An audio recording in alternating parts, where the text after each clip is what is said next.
here's the big question. The Here it erste is. Gurke. So with Yeah. everything we discussed, if you tally it all up, how much can somebody live in Asuncion, Paraguay on per month? I would say if you have 800 to $1,000, then you can live quite comfortably. You can live comfortably on 800 to 1,000 a month. That's a Yeah. bargain.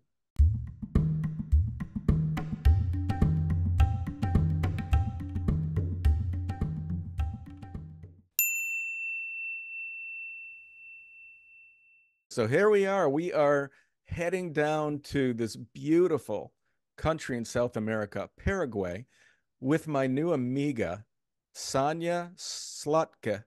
Sonja, thanks so much for doing the podcast. Yeah, welcome. Thank you very much. And yeah, thanks for having me. I'm Yeah, looking no, forward to it's this. such a pleasure to meet you. Thanks for taking the time out of your day to share this information. A lot of people are interested in Paraguay, primarily because of the affordability of Paraguay. We know it has great food. You live just outside of Asuncion. That's the capital. That's the big city Yeah. in Yeah. Paraguay. So first, let's start off.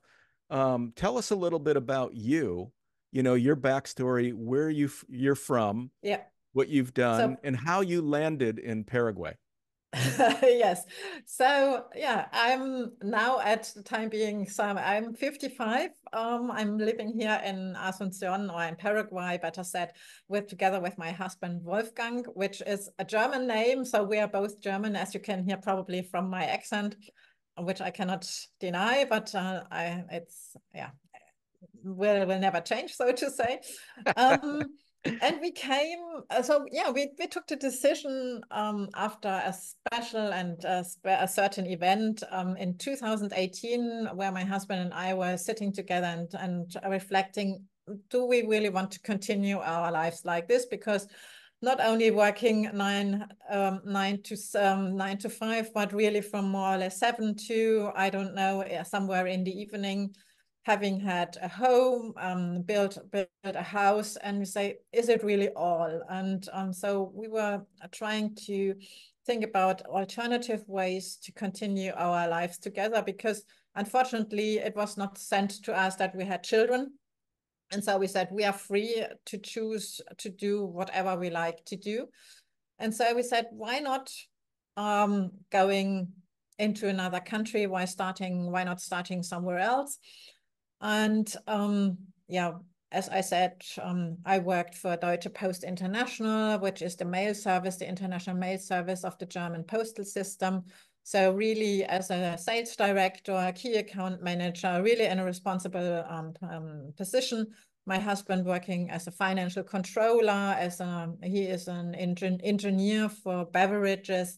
And so it came the time when we said, okay, for our stock and trading activities, is that if we would sell our house, we would have the funds, so to say, to have the basis and make a living, not being that rich, but at least we could make a living from it and live more freedom, live more peaceful, and decide our lives for ourselves. And so we said, okay, how can we do it? And then we said, okay, but which country?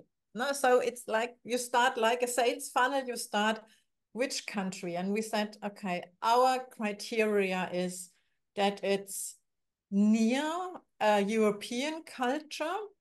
We thought about some things like we didn't want to go on an island because of being an island, being easily isolated. Then we thought about a language which is a bit not too difficult to learn, to be able to communicate with the people who live there.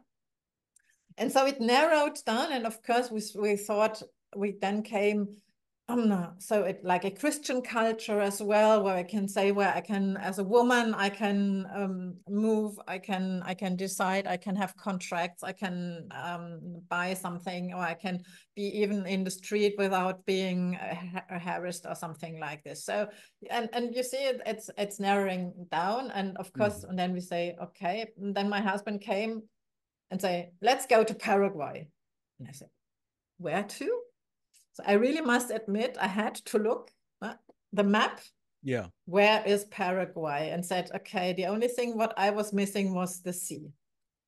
And so this is one. So yeah, Paraguay had all the requirements we wanted.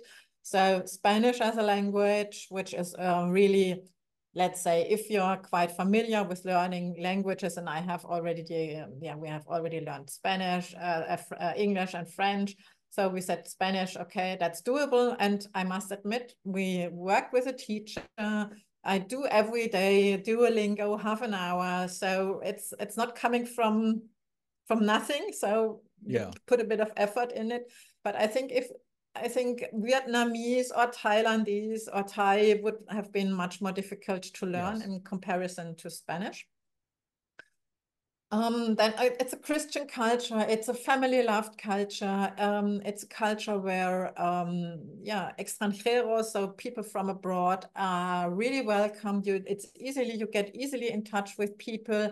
They're curious to know, because as soon as you open your mouth, they find out that you're not a native speaker of Spanish. And they get in touch with you. They want to know where you come from, whether you like Paraguay, and so on. And really in a friendly way. So far, we didn't have any discussions about being German or coming from abroad that we felt not comfortable, or we felt not at ease, or we felt unsafe. No. Yeah, okay. exactly. Well, thank you for that. That's good. That's great introduction into Paraguay. You were talking about selecting a European feel type country. Explain that more. What is Asuncion? What is Asuncion like in Paraguay? So Asuncion, yeah. Think about Asuncion. So think about Paraguay, which is about the size of Germany and Switzerland. So in a European based, I cannot tell how big it is in comparison to perhaps one of the US states, but it's less crowded.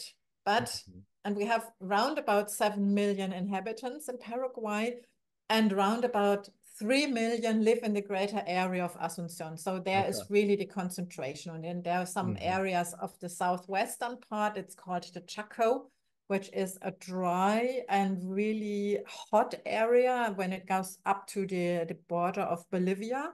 And this is the classical area where a lot of Mennonites came in the last century, in the 30s of the last century. So they had been refugees from what is now Russia, but has been East Prussia and to the Western, to the Reich, being part of the German Reich.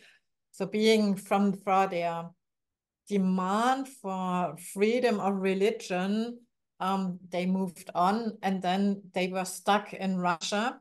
And so a part of them went to Canada, and part of them went into the Chaco.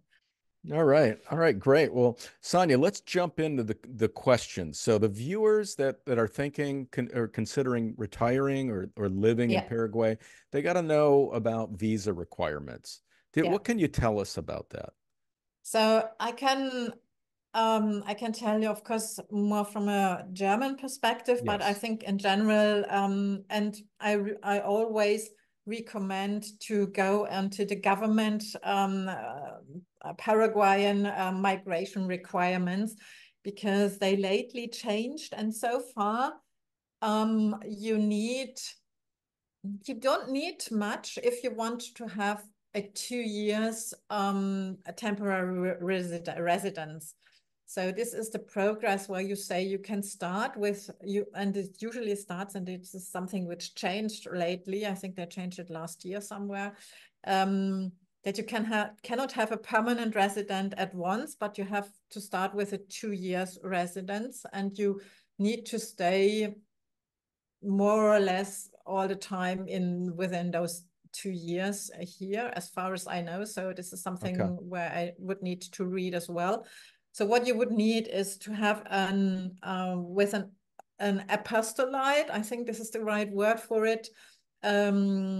data of your birth certificate, marriage certificate, if you had been divorced certificate. So these are the main requirements.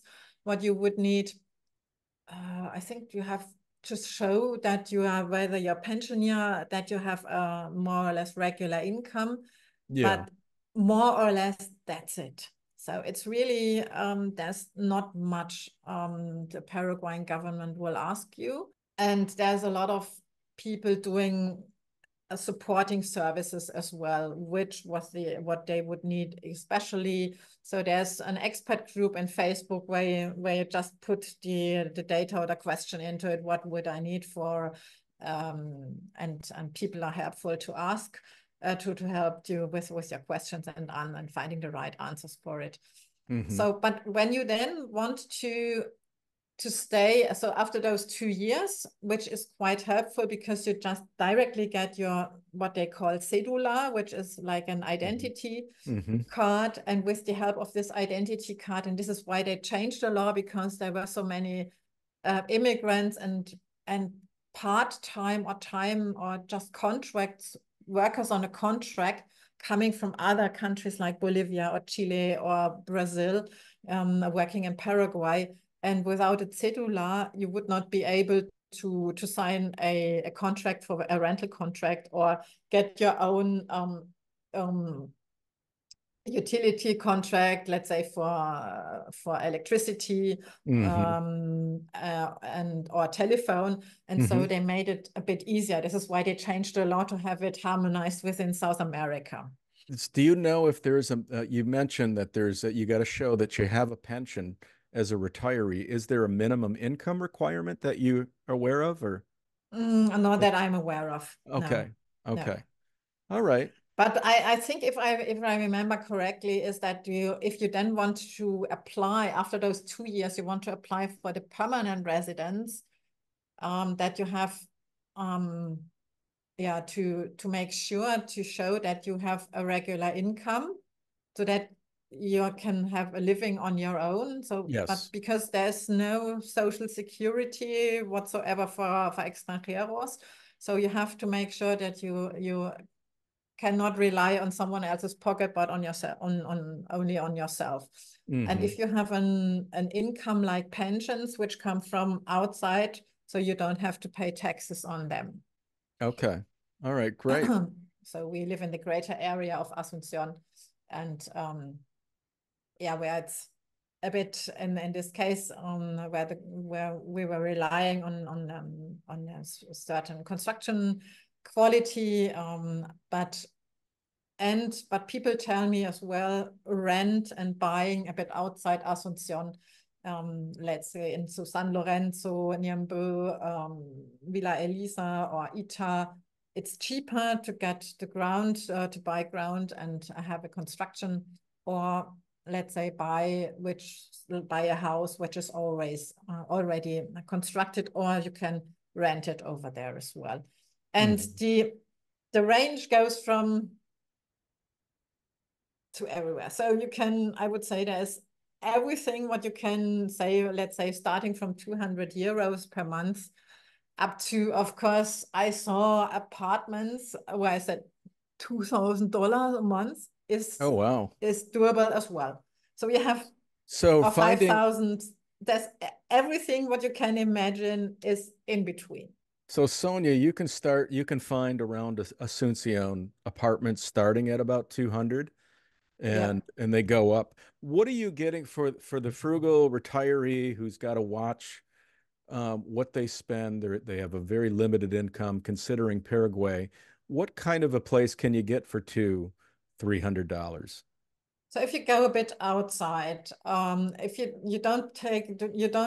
you leave the posh areas like San Bernardino and Aregua, you leave them apart, but you go into Niambo. And I had a discussion, I saw it from some expats. I think they paid $250 or $300, and it was a 2-bedroom house with a garden. Oh, wow. Although I cannot tell because I haven't been with them, how old the house was, in which conditions the house was. but at least it seemed that it was quite nice to live there. Yeah. Yeah. Okay. And do any of these places around Asuncion, do they include utilities or are utilities separate? It depends on the contract. Usually water is included, and water is really, really cheap over here. So they have a counter, but we live in a condominium of 12 departments, and I think we have a counter for 6 departments, and so it's just divided, and it was really, I think for 1 year we paid 20 euros or something like that. So it was really neglectable. Yeah.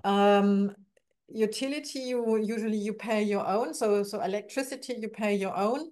And depending, of course, on the rental contract, it might be that a Wi-Fi or internet connection is included, or you get it for a little money for your own. So if you have so for 20 euros, you have a Wi-Fi, a landline with Wi-Fi included, usually a 300 megabyte. Oh, good. And you can start having mobile contracts as low as of 5 euros per month, depending on the data volume you need.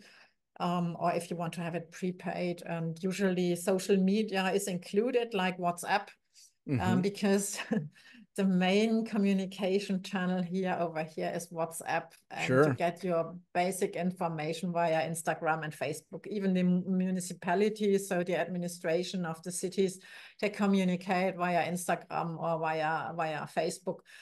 Sometimes you look onto the website and it has been updated the last time 2 years ago or something like this. And if you want to really know what's going on in the city, you need to subscribe to different channels, to the pages, and then it then comes to culture. There's almost every week there's a symphonic concert. So if you are really a fan of classic music like I am, you have almost every week during the season. So not in the temporada. So temporada is the area between, let's say, December and February.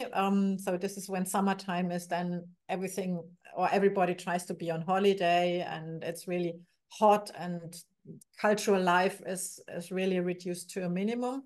But then when the season starts again, you have, so there's the National Symphonic Orchestra, then you have the Orchestra of Asunción, and there's an orchestra of the Congress, of the National Congress. So 3 big classic orchestras, and you can listen to them on the radio each Sunday evening and Fridays in the afternoon, I think, as well. And usually it's Thursday evening, there's a concert. Currently, they are working on the symphonies of Beethoven. It's a Beethoven year this year. And to guess what? The entrance to those concerts is free of charge. You just go in Wow. there and you pay nothing. Wow.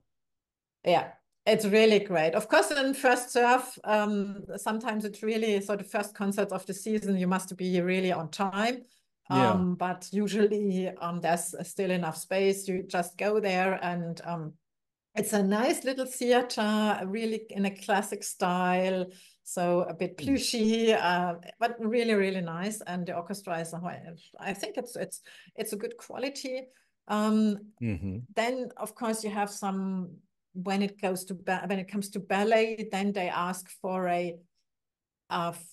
for some entrance price, but the price is somehow between, let's say, between 4 euros and 10 euros something. So it's really affordable. And Affordable, yeah. Hey, let's back up a bit to go back, because I want to cover all of the utilities. Yeah, of course. You mentioned electricity. How much Yeah. how much do you think people pay per month on electricity? But let's say it's about 15 to maximum 20 euros, Year round. like this. Yeah, year Year. round, yes. Okay, Yeah. that's really reasonable. Yeah. Okay, so let's jump into groceries. Groceries are really expensive around the globe.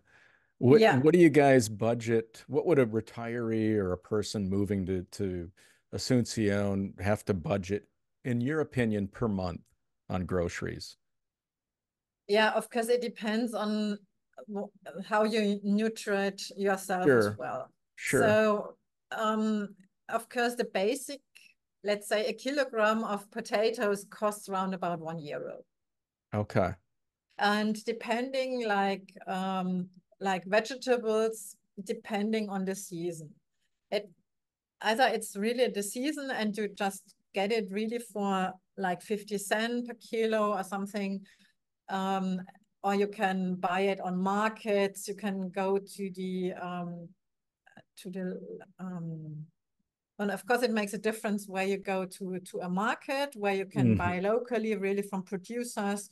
Sometimes they have little booths next to the road. You can stop and have it directly from the producer. Then usually it's really cheap, it's fresh.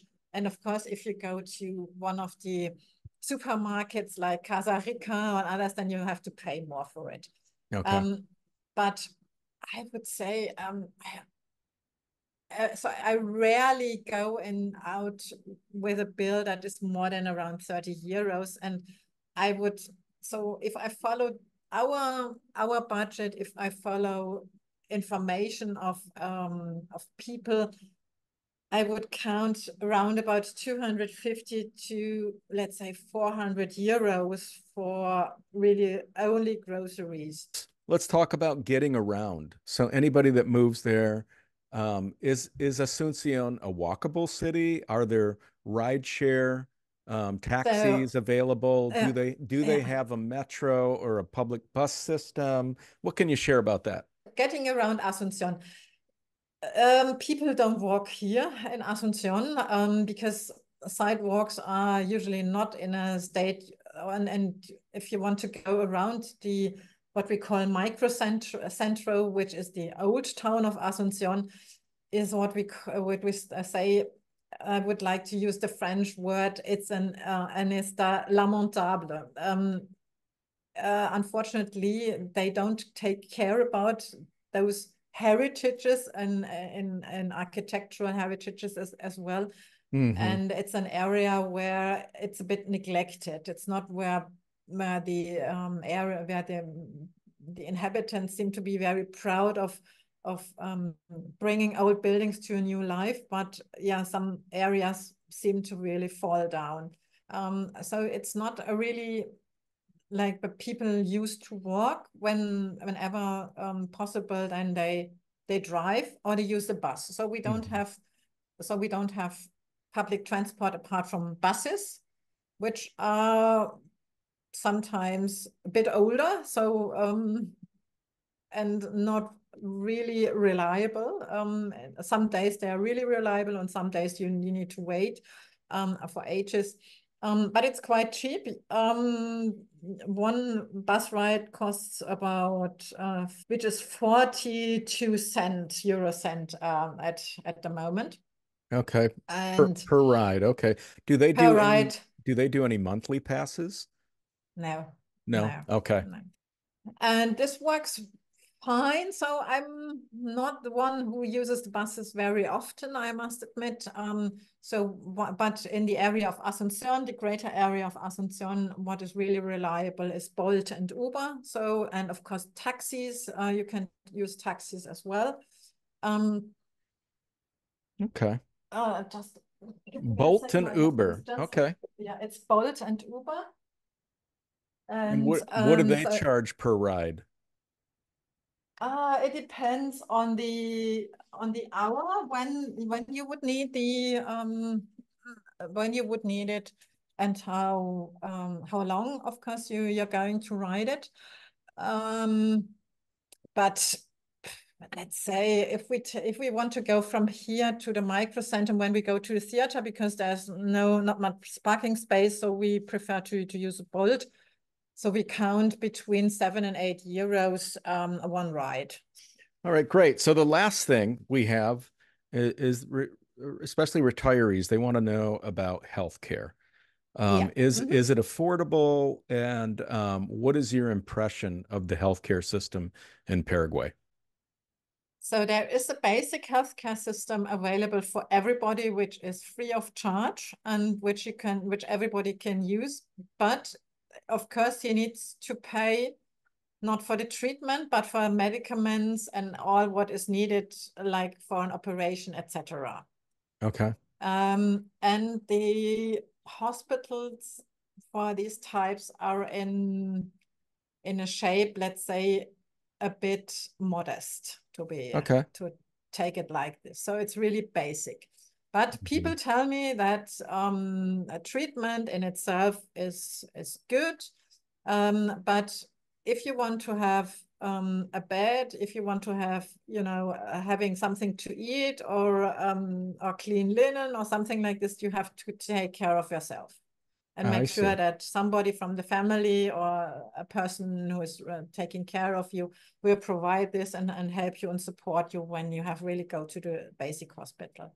I see. And and then, of course, there's private hospitals where it's European or even US standard. I even had read in the expert group on Facebook that people from the US come back for special treatments where they had already lived in Paraguay and say, oh, when it comes to my dentist, this and this name, he was so wonderful. I always come back because it was so great. Sure. Um, and of course, there's all types of different insurance available, Hmm. which you can afford and I which covers more or less. So yeah, it's what is available, what you can afford for yourself. But I would recommend that you get a basic medical insurance as well to get you covered from the, let's say, the worst. So that Hmm. that and then they have different plans. So and it might be that you can get a super insurance for little money, but you can only go to this and this hospital. I see. So, but if you have now an accident or something which is an urgency and you're currently traveling somewhere in the country and you cannot come back to this special hospital, it might be a bit tricky, so to say, to get Hmm. you there. Huh? Yeah. Um, so, and as my husband and I, we still travel quite a lot. So we opted out for an international travel insurance, which Hmm. really covers most of everything, so to say, apart from the Okay. US, by the way. But there's plans available. I can drive you to, yeah, if people would be interested, there's contacts I can lead you to. Or they say we Yeah. cover 50%, or you only pay 200, or you have special some lumps for every treatment. So yeah, it's available. But as I said, it's like the rental. You can have from basic to luxury, more or less. You can have everything. Yeah. Hmm. Yeah. Okay. So you're paying for international insurance that covers you guys get out quite a bit. So, Yeah. um, but you can purchase a private Yeah, you insurance can plan purchase a in you can Paraguay. you can purchase a plan in Paraguay. We had this in the first months as well, and we had a really good coverage, which was not really expensive. So I think we paid 800 euros for two persons for a year to being covered. So for Okay. Paraguay, And that was the like Paraguay really trip. good coverage, full Yeah, and coverage. this was really a good coverage. Yes. Yeah. Okay. Do you know what that company was called? It was called Medicare. Medicare? Yeah. Mhm. I've heard of them. Okay. Yeah. Medicare Life. Okay, great. Sonia, that's everything. Is there anything else you can think of that could be helpful to the viewers that are considering retiring or moving to Paraguay that we didn't discuss? Anything Yes, else? I think what I would like to mention as well. So if people have, but people tell me that if they have already like issues with which are heart related and blood circulation, cardiac related, then perhaps Paraguay might not be the ideal place to go to because it's it's quite hard to especially in summer times. So then it would then be a recommendation to, December, January, February, March, but even we had a heat wave in April, would not to avoid and go to another area or where people who don't support really well the heat, they would go to Encarnacion, more in the south of Paraguay, where it's already 200 kilometer more in this 300 kilometer more in the south, where it's already a bit cooler. So this is perhaps an additional advice. And if you have and if you say, oh, the distance between this and this city is perhaps as an example between Asunción and Encarnacion, the distance is 350 kilometers. You have to count about 6 to 7 hours to get there. Okay. Here's the big question. Here it is. So with everything we discussed, if you tally it all up, how much can somebody live in Asuncion, Paraguay on per month? I would say if you have $800 to $1,000, then you can live quite comfortably. You can live comfortably on $800 to $1,000 a month. That's a bargain. Yeah, that is a bargain. I would say compared to and you get free healthcare. If you have only basic necessities, then yes, but of course you pay for medicaments and or what is of course if you need an operation, you need to buy everything on a prescription and then hand it back to the hospital, and then you get your operation, so to say. Oh wow. Okay. Yeah. So that's a little bit complicated. That's definitely different. Well, Sonja, I think this is your own responsibility, yes. Sonja Slottke, thank you so much for sharing all this information. This has been great. Thank you very much. Thank you very much for having me. Thank you for listening. And whenever there are questions, feel free to go back to R, and I'm happy to support.